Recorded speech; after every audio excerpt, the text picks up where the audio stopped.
ओम श्री परमात्मने नमः। अथ चतुर्दशोऽध्यायः। गुणत्रयविभागयोगः। श्रीभगवानुवाच परं भूयः प्रवक्ष्यामि ज्ञानानां ज्ञानमुत्तमं यज्ञात्वा मुनयः सर्वे परां सिद्धिमितो गताः। इदं ज्ञानमुपाश्रित्य मम साधर्म्यमागताः सर्गेऽपि नोपजायन्ते प्रलयेन व्यथन्ते च मम योनिर्महद्ब्रह्म तस्मिन् गर्भं दधाम्यहं सम्भवः सर्वभूतानां ततो भवति भारत। सर्वयोनिषु कौन्तेय मूर्तयः सम्भवन्ति याः तासां ब्रह्ममहद्योनिः। अहं बीजभ्रदः पिता सत्त्वं रजस्तम इति गुणाः प्रकृतिसम्भवाः निबध्नन्ति महाबाहो देहे देहिनमव्ययं तत्र सत्त्वं निर्मलत्वात् प्रकाशकमनामयं सुखसङ्गेन बध्नाते ज्ञानसङ्गेन चानघ रजो रागात्मकं विद्धि तृष्णासङ्गसमुद्भवं तन्निबध्नाति कौन्तेय कर्मसङ्गेन देहिनं तमस्त्वज्ञानजं विद्धि मोहनं सर्वदेहिनां प्रमादालस्य निद्राभिः तन्निबध्नाति भारत।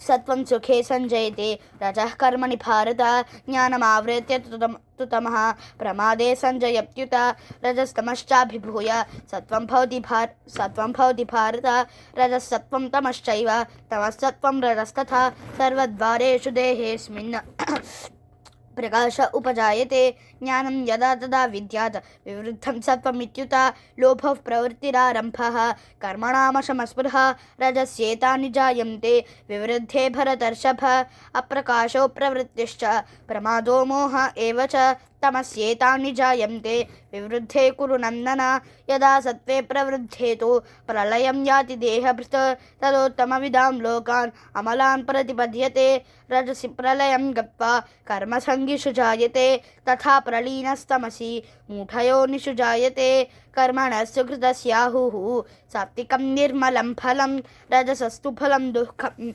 अज्ञानं तमसः फलं सत्त्वात् सञ्जायते ज्ञानं रजसो लोभ एव च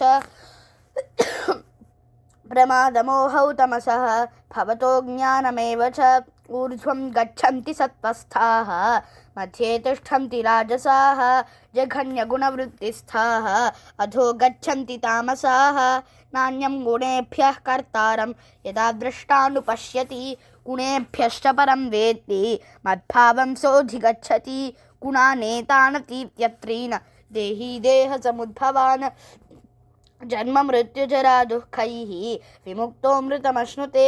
अर्जुन उवाच कैर्लिङ्गैः स्त्रीन् गुणानेतान् अतीतो भवति प्रभो किमाचारः कथञ्चैतान् त्रीन् गुणानतिवर्तते।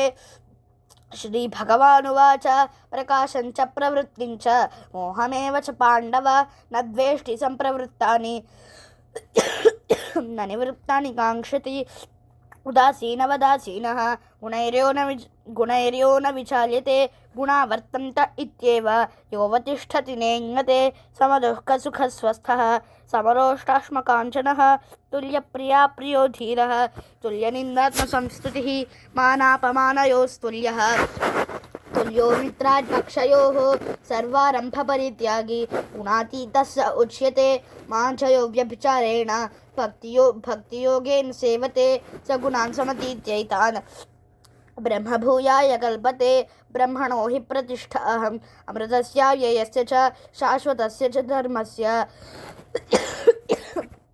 सुखस्यैकान्तिकस्य च।